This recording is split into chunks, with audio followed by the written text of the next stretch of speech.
Court और lower court सभी न्यायालय के न्यायाधीशों से भी अनुरोध करूंगा वो अपनी टीम बनाएं, टीम बना करके नंगी आंखों से ज्ञानवापी परिसर को एक बार घूम लें। और मैं सुशांत हमारे साथ रंजना एक भी व्यक्ति हिंदू पक्ष के अधिवक्ता सुशांत, माफ कीजिए आपको रोक रहे हैं, आपके पास लौटेंगे। हमारे साथ रंजना जी जुड़ चुकी हैं, हिंदू पक्ष की अधिवक्ता हैं रंजना अग्निहोत्री। कुछ लोग ये दलील दे सकते हैं कि देखिए जो आला मिल रहा है तहखाने में वो तो मुगल काल में भी होता था, दिया जलाने के लिए, लालटेन जलाने के लिए। पान का इस्तेमाल तो मुगल पीरियड में भी होता था, इसमें नया क्या है। और लगातार मुस्लिम पक्ष ये दलील दे रहा है कि साहब जो भी आसपास पत्थर मिले उसी से मस्जिद बना दी गई, उसी से ज्ञानवापी बना दिया गया।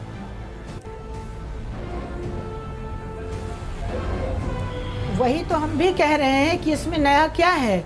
इसीलिए तो एएसआई सर्वे और जीपीआर सर्वे की बात हुई है। अगर एएसआई का सर्वे हो जाएगा, जीपीआर का सर्वे हो जाएगा, कार्बन डेटिंग हो जाएगी, तो टाइम पीरियड निकल आएगा, कौन सा मटेरियल यूज़ हुआ है, क्या जो बिल्डिंग बनी है किसी मंदिर को तोड़ करके बनाई गई थी कि मंदिर के मलबे से बनाई गई थी, ये सारी चीज़ें प्रूव हो जाएंगी। यही तो हम भी कह रहे हैं कि साइंटिफिक सर्वे हो जाने दीजिए और उस सर्वे की रिपोर्ट को अदालत के सामने जाने दीजिए। अदालत खुद ही उस सर्वे की रिपोर्ट को कानून की कसौटी पर कसेगी और अदालत को जो भी उचित लगेगा वो निर्णय देगी। इसमें छुपाने जैसा या डरने जैसी कोई बात ही नहीं है, इसमें सर्वे तो हो जाने देना चाहिए। आखिर बड़ा प्रश्न तो ये है कि क्यों सर्वे से भागा जा रहा है, क्यों कहा जा रहा है कि सर्वे ना हो। सर्वे होगा तभी तो बात सत्य आएगी। अगर मुस्लिम पीरियड में जो चीजें यूज होती थी वो भी सर्वे में आ जाएंगी, काहे की चिंता है। ठीक है रंजना जी, ठीक है। आले पान जैसा अनुराग कह रहे हैं, जैसे कि तर्क है मुस्लिम पक्ष का, ये उस वक्त भी थे और हो सकता है मलबे से बना दिया गया हो, लेकिन घंटियां मिलना, वहाँ पर बाघ की आकृति उकेरे हुए मिलना, कमल का फूल मिलना, ये बिल्कुल नागर शैली के मंदिरों की वो चीज़ें हैं। बेलों का मिलना जो कि मुगल आर्किटेक्ट से बिल्कुल अलहदा है। जब तहखाने के और भीतर उसके पूर्वी द्वार दक्षिण द्वार की तरफ जाया गया तो ऐसी आकृतियाँ मिली जो मुस्लिम आर्किटेक्ट से बिल्कुल भी मेल नहीं खाती थी। बिल्कुल सही कह रही हैं। जो भी आकृतियाँ दक्षिण दरवाजे की तरफ मिली हैं वो मुस्लिम आर्किटेक्चर की हो ही नहीं सकती हैं। वो मृद मूर्तियाँ हैं और वो देवी देवताओं की मूर्तियाँ हैं। उसमें यक्ष और द्वारपाल की भी खंडित मूर्तियाँ प्रतीत होती हैं। उनका सर्वे होगा तभी रिपोर्ट सामने आई। एएसआई अपनी रिपोर्ट देगी कि ये मूर्तियाँ किसकी हैं, देवी देवताओं की हैं कि द्वारपालों की हैं कि यक्षों की हैं। जो स्वस्तिक चिन्ह पाए गए, जो कमल के फूल पाए गए, जो ब्राह्मी लिपि में लिखा जो उसमें टेबलेट पाया गया, तो ये सारी चीज़ें मुस्लिम आर्किटेक्चर की तो हो ही नहीं सकती। और ये बात एकदम स्पष्ट है कि औरंगज़ेब ने उस स्थान में काशी विश्वनाथ के मंदिर का ध्वस्त किया और भग्नावशेषों को यूज़ करके मस्जिद बनाने की चेष्टा की, जबकि गुंबज के ऊपर, शिखर के ऊपर गुंबज जैसी आकृति बनाई गई। वो अगर आकृति हटाई जाएगी तो शिखर सामने निकल के आ जाएगा। राम प्रसाद जी, ये जो तस्वीर लगातार हम दिखा रहे हैं तहखाने की, आप तो खुद उस तहखाने में गए, आपने अपने कैमरे में तमाम तस्वीरों को कैद किया है। वो दर्शक जो नहीं जानते हैं तहखाने के बारे में, थोड़ा जानकारी दीजिए। कितना गहरा है, कितना लंबा है, कितना चौड़ा है, ऊंचाई कितनी है सर इसकी? देखिए, तहखाना कंप्लीट मंदिर और जो सभा मंडप था उसको लेकर के एक परिसर है। तहखाने की लंबाई 160 फीट है, तहखाने की चौड़ाई 124 फीट है। कंप्लीट तहखाना, और इसी पर मंदिर बना था 125 फीट लंबा, 125 फीट चौड़ा, 35 फीट चौड़ा और 125 फीट लंबा एक सभा मंडप भी बना था जिसमें संस्कृत की शिक्षा दी जाती थी। उसी में जी, उसमें औरंगजेब का जो छोटा भाई था वह भी संस्कृत सीखा था जी, और इसने क्रुद्ध होकर के उसका गला काट दिया। दो बात मैं और बताना चाहता हूँ, जो एविडेंस या सबूत मिटाने की बात है। तहखाने में पूरी तरह से चूने के मोटे लेयर लगा कर हाथ से लेप लगा दिए गए हैं जी। हमारे सभी साक्ष्य मिटाए गए हैं। चलिए तो राम प्रसाद मिटा जी, सकते थे मिटा दिए हैं। घंटियों को तोड़े हैं। सुनिए, हमारे जो वहाँ पे एक मगरमच्छ की मूर्ति मिली है वो भी खंडित है जी। वो माँ गंगा की सवारी मानी जाती है। ये मस्जिद में कहाँ से मगरमच्छ की मूर्ति आ जाएगी? बिल्कुल, सवाल दूसरा, यही दो है। बात मैं और कहना जी, चाहता बोलिए हूँ। बोलिए बोलिए राम प्रसाद जी। जो 15-20 फीट मलबा पटा है, उस मलबे को खुदाई करा लीजिए। वो गिनती में, संख्या में नहीं, 2-3 ट्रक सबूत आपको मंदिर होने का प्रमाण मिल जाएगा। उसको हमने नहीं डाला है। एक सबूत और देना चाहता हूँ, एक सबूत, आखिरी सबूत है, आप सुन लीजिए। ये अभी पश्चिम दिशा में जो बड़ा दरवाज़ा दिखता है, इस दरवाजे को यदि खोल दिया जाए तो हम गर्भगृह में प्रवेश करते हैं। और उस दरवाजे के पहले हमारा श्रृंगार मंडप था। अभी कॉरिडोर की खुदाई में जेसीबी से जब खुदाई हो रही थी पश्चिम दिशा में, तो हमारे मंदिर का मूल प्रवेश द्वार जी वह खुदाई में निकला है पत्थरों में, जो हूबहू डिजाइन की शैली का है।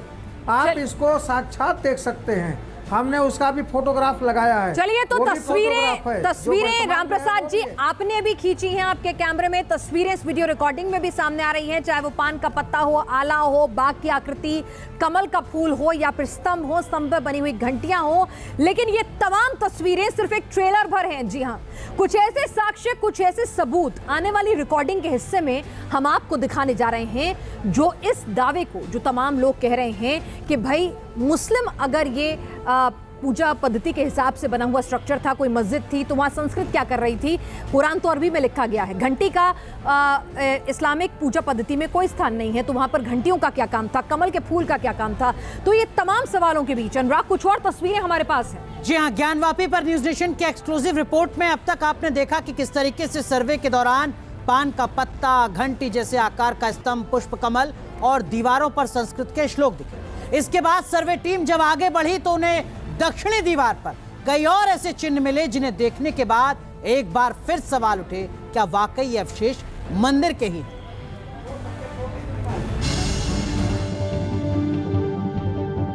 ज्ञानवापी के सर्वे में टीम को चप्पे चप्पे से चौंकाने वाले सबूत मिले।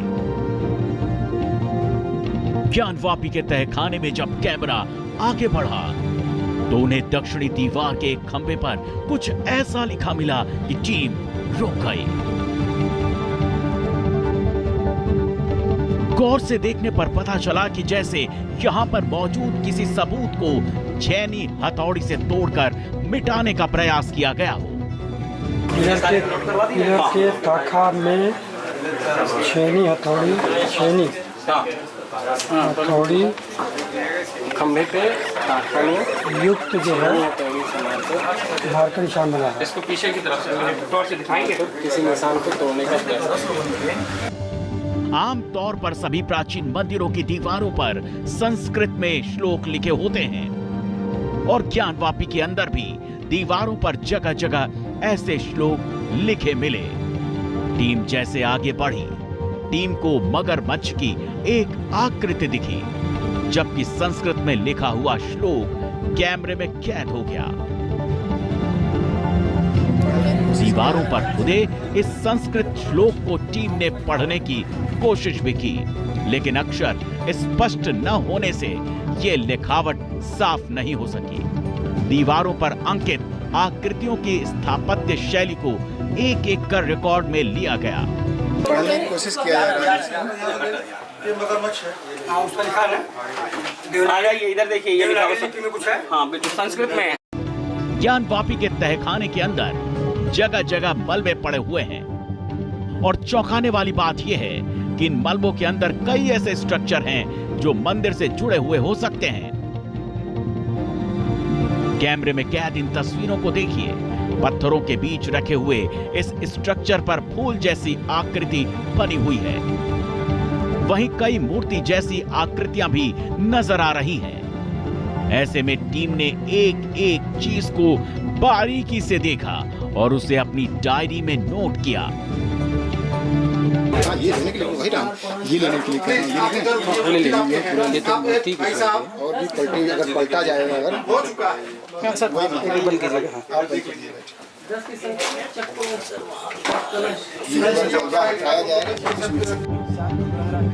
इसके बाद कैमरे में एक ऐसे गलियारे का रास्ता कैद हो गया जो किसी खास तहखाने की ओर जाता है और तहखाने में गेट के ऊपर डिजाइन बनी हुई है, लेकिन इस रास्ते को पत्थर डालकर बंद कर दिया गया है।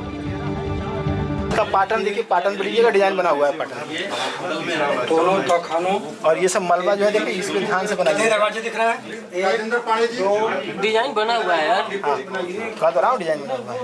ये जैसे लग रहा है गलियारा जाने के लिए हो। हाँ, वही सेम गलियारा है।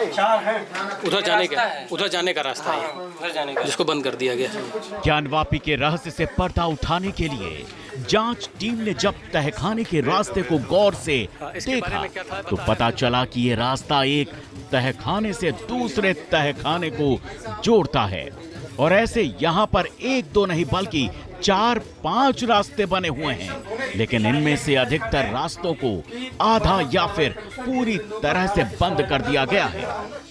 ये जो है उस तहखाने में से इस तहखाने में जाने आने का इस तरह के कुल 4-5 रास्ते हैं, सबको जबरदस्ती काटा गया है। देखिए अंदर तक 6-7 फीट तक अंदर और ये फोटो इस समय, हाँ ये फोटो हम लोग कम से कम 3-3.5 फीट ऊपर आगे और अंदर बढ़ने के बाद दीवारों के हालात इतने खराब थे कि वहां ये पता लगाना मुश्किल हो गया कि उन दीवारों के ऊपर क्या है। ऐसे में पहले दीवारों को साफ करवाया गया और फिर जो मिला वो चौंकाने वाला था। आप देख सकते हैं कि छत्र जैसी ये आकृति कैसे दीवार के अंदर दबी हुई है, वहीं उसके नीचे एक ऐसे स्तंभ का स्ट्रक्चर पड़ा हुआ है जिसमें अलग अलग तरह की कई आकृतियां बनी हुई हैं। नहीं, चक्र का निशान है। ये लीजिए भैया।